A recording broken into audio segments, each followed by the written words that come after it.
క్రీస్తునందు ప్రియ దేవుని పిల్లలారా, ఈరోజు దేవుని యొక్క జ్ఞానం గురించి నేర్చుకుంటున్నాం. కొరింథీయులకు రాసిన మొదటి పత్రిక 1వ అధ్యాయంలో ఉన్న మాటలన్నీ కూడా జ్ఞానం గురించి మాత్రమే. యేసుక్రీస్తును యూదులు ఆటంకపరిచారు. అన్యులు యేసుక్రీస్తును పిచ్చోడుగా చూశారు. కానీ దేవుని యొక్క జ్ఞానము గొప్పది. దేవుని యొక్క జ్ఞానము యేసుక్రీస్తులో ఉంచాడు.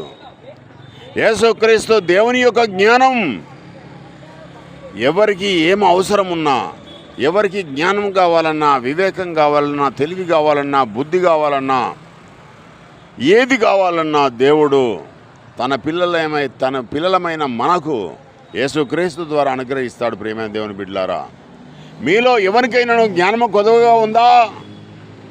అతడు దేవుణ్ణి అడగాలి, దేవుడు ఇస్తాడు. చదువులకు అవసరమా? కళలకు అవసరమా? వాక్యం ప్రకటించడానికి అవసరమా? రక్షణను కొనసాగించడానికి అవసరమా? నువ్వు ఏమడిగినా నీ క్రియలు దేవునికి ఇష్టమైతే ఖచ్చితంగా దేవుడు క్రీస్తు ద్వారా మీకు అనుగ్రహిస్తాడు. క్రీస్తులో దేవుని యొక్క జ్ఞానం ఉంది.